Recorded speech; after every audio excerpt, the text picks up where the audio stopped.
కొత్త బట్టలు, కొత్త వెలుగులు. మీ ఇంటి పండుగ సంతోషాలకు అసలైన చిరునామా సిఎంఆర్ షాపింగ్ మాల్. అందరికీ భోగి, సంక్రాంతి, కనుమ శుభాకాంక్షలు.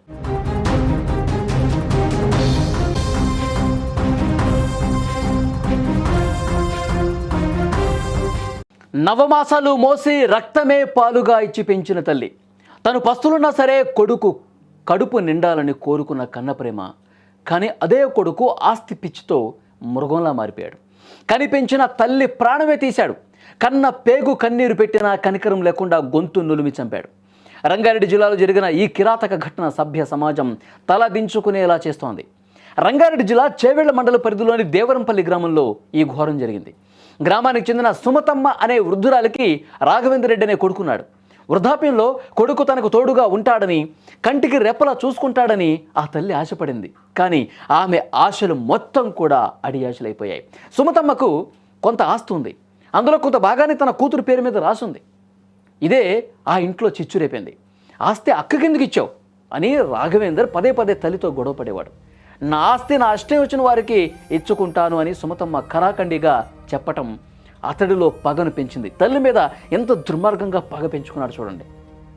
ఆస్తి అక్కకి ఎందుకు ఇచ్చావని అడిగితే, నువ్వేమన్నా సంపాదించావా, నువ్వేమన్నా కూడబెట్టావా, ఇది నా ఆస్తి, మా కష్టార్జితం, నేను అక్కకి కొద్దిగా ఇచ్చాను, ఎందుకు క్వశ్చన్ చేస్తున్నావు అని చెప్పి ఆ తల్లి ఖరాఖండిగా గట్టిగా చెప్పింది. దీంతో ఆ కొడుకు పగ పెంచుకున్నాడు. తల్లి మీదే పగ తీర్చుకోవాలని చెప్పి పథకం వేశాడు.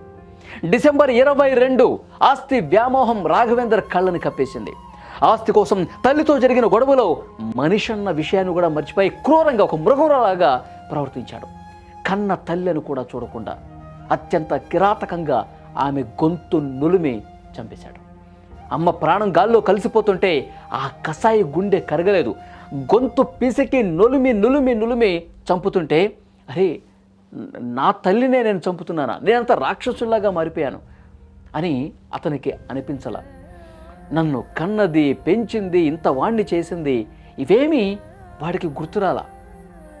తనని ఈ లోకానికి తెచ్చిన ఆ తల్లినే ఈ లోకం నుంచి పంపించాలని ఒక రాక్షసుల్లాగా ప్రవర్తించాడు.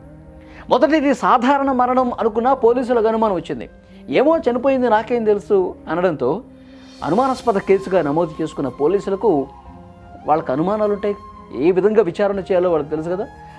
వాళ్ళ స్టైల్లో విచారణ చేస్తే మొత్తం బయటపడింది. రాఘవేంద్ర రెడ్డిని విచారిస్తే, ఆస్తి కోసం నేను చంపేశాను, నా తల్లిని నా చేతులతో నేనే చంపాను, నాకు ఆస్తే ముఖ్యం, నాకు తల్లి వద్దు, అందుకే చంపేశా అని చెప్పి పోలీసుల ముందు చేసినటువంటి నేరాన్ని ఒప్పుకున్నాడు. తల్లిని హత్య చేసిన నిందితుడిని పోలీసులు అరెస్ట్ చేసి రిమాండ్కి తరలించారు. డబ్బు మనిషిని ఎంతకైనా దిగజారుస్తుంది అనటానికి ఈ ఘటన నిదర్శనం. ఆస్తి కోసం కన్న తల్లి రక్తాన్ని కళ్ళ చూసినటువంటి కసాయికి చట్టం చాలా కఠినంగా శిక్షించాల్సినటువంటి అవసరం ఉందని గ్రామస్తులు చెప్తున్నారు. డబ్బు ఈరోజు ఉంటుంది, రేపు పోతుంది, కానీ తల్లి ప్రేమ దక్కుతుందా? అసలు ఎంత డబ్బు పెట్టినా తల్లి ప్రేమను మనం కొనగలమా? ఆ నిజాన్ని రాఘవేందర్ లాంటి మూర్ఖులు ఎప్పుడు తెలుసుకుంటారేమో. డబ్బు వ్యామోహం, ఆస్తులకు సంబంధించిన వ్యామోహంతో కన్ను మిన్ను కాను రాకుండా తల్లి లేదు, తండ్రి లేదు, అక్క లేదు, తమ్ముడు లేదు, ఇష్టం వచ్చినట్టుగా చంపేసుకుంటూ పోతా ఉన్నారు. నాకు డబ్బే కావాలి, డబ్బుతోనే నేను ఎంజాయ్ చేస్తాను, నాకు ఏం వద్దు అన్న మైండ్ సెట్ ఏదైతే ఉందో కటకటాల పాలు చేస్తుంది. ఎప్పటికైనా సరే వాళ్ళు ఊచలు లెక్క పెట్టాల్సిందే, వాళ్ళ జీవితం నాశనం అవుతుంది. డబ్బు వెనకాల పరిగెడితే జీవితాలు నాశనం అవుతాయంటానికి ఇదే ఒక కారణం.